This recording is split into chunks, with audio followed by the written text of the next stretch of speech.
service, service, service.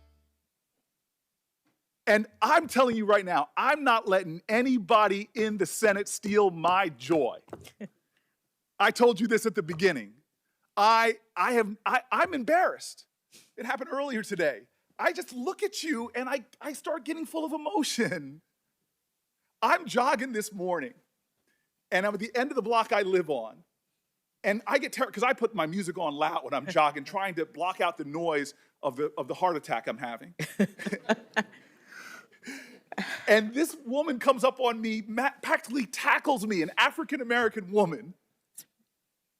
And the look on her eyes, she just wanted to touch me because I'm sitting so close to you, and tell me what it meant to her to watch you sitting where you're sitting. And you did not get there because of some left-wing agenda. You didn't get here because of some dark money groups. You got here how every black woman in America who's gotten anywhere has done, by being like Ginger Rogers said, I did everything Fred Astaire did, but backwards in heels. And so I'm just sitting here saying, nobody's stealing my joy. Nobody's going to make me angry, especially not people that are called in a conservative magazine demagogic for what they're bringing up that just doesn't hold water. I'm not going to let my joy be stolen because I know you and we appreciate something that we get that a lot of my colleagues don't. I know Tim Scott does. When I first came to this place, I was the 4th black person ever popularly elected to the United States Senate. And I still remember a lot of mixed people, white folks, black folks work here, but at night when people are in line to come in to clean this place, the percentage of minorities shift a lot. And so I'm walking here, first week I'm here, and somebody who's been here for decades doing the urgent work of the Senate, but it's the unglamorous work that goes on no matter who's in offices. The guy comes up to me, all he wants to say, I can tell, is, I'm so happy you're here. But he comes up and he can't get the words out, and this man, my elder, starts crying. And I just hugged him, and he just kept telling me, it is so good to see you here. It's so good to see you here. Thank you, thank you, thank you. I love my brother Tim Scott. We can write a dissertation on our disagreements. He gave the best speech on race. I wish I could have given good of a speech. But talking to the challenges and indignities that are still faced. And you're here. I was in the White House with my Democratic colleagues, and I'm in my joy. I can't help it. and the president's asking our advice, who should we nominate and whatever. And I look at Kamala and we have a knowing glance, which we've had for years when she and I used to sit on this end of this committee at times. And then I try to get out to the president what it means. What it means.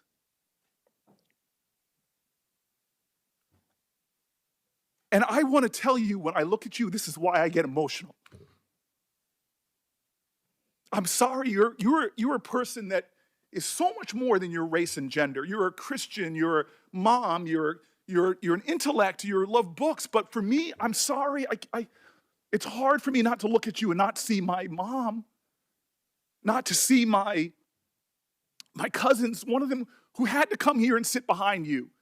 She had to have your back. I see my ancestors and yours. Nobody's going to steal the joy of that woman in the street or the calls that I'm getting or the texts. Nobody's going to steal that joy. You have earned this spot. You are worthy. You are a great American. Your hero is Constance Baker Motley. Mine, she has sat on my desk for my offices that I've held. She's my icon of America. Her name is Harriet Tubman. There is a love in this country that is extraordinary. You admitted it about your parents.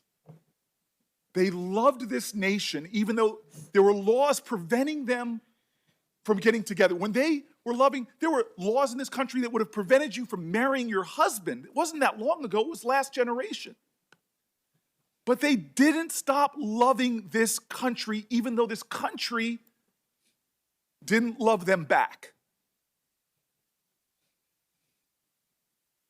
And what were the words of your heroes and mine? What did Constance Baker Motley do? Did she, this country that she saw insult and injuries, when she came out of law school, law firms wouldn't even hire her because she was a woman. Did she become bitter? Did she try to create a revolution? No, she used the very constitution of this nation. She loved it so much, she wanted America to be America. As Langston Hughes wrote, "Oh, let America be America again." The land that never has been yet, but yet must be the land where everyone is free. Oh, yes, I say it plain, America never was America to me, but I swear this oath, America will be. That is the story of how you got to this desk, you and I and everyone here, generations of folk who came here and said, America, I'm Irish. You may say, no, Irish or dogs need to fly, but I'm going to show this country that I can be free here. I can make this country love me as much as I love it. Chinese Americans, first forced into near slave labor, building our railroads, connecting our country, saw the ugliest of America, but they were going to build their home here and say, America, you may not love me yet, but I'm going to make this nation live up to its promise and hope. LGBTQ Americans, from Stonewall women to Seneca, hidden figures who didn't even get their play until some Hollywood movie finally talked about them and how they were critical for us defying gravity. All of these people loved America. And so you faced insults here that were shocking to me. Well, actually not shocking. But you are here because of that kind of love. And nobody's taken this away from me. So you got 5 more folk to go through. 5 more of us. And then you can sit back and let us have all the debates. And I'm going to tell you, it's going to be a well-charted Senate floor because it's not going to stop. They're going to accuse you of this and that. Heck, in honor of your person who shares your birthday, you might be called a communist.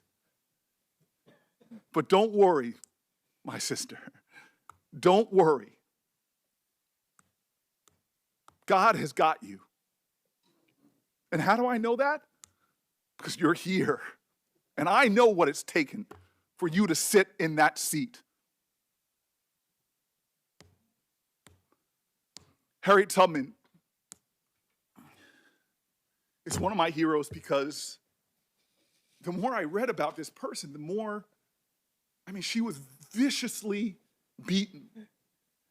For her whole life, she used to fall into spells, cracked skull. She faced starvation, chased by dogs. And when she got to freedom, what did she do? Did she rest? No, she went back. Again and again and again. The sky was full of stars. But she found one that was a harbinger of hope for better days, not just for her and those people that were enslaved, but a harbinger of hope for this country. And she never gave up on America. She fought led troops in the Civil War. She was involved in the suffrage movement. And as I came back from my run, after being near assaulted by someone on the street, I thought about her and how she looked up. She kept looking up. No matter what they did to her, she never stopped looking up. And that star, it was a harbinger of hope. Today, you're my star. You are my harbinger of hope. This country is getting better and better and better. And when that final vote happens, and you ascend onto the highest court in the land, I'm going to rejoice. And I'm going to tell you right now, the greatest country in the world, the United States of America, will be better because of you. Thank you. Thank you, Senator Booker. We're going to take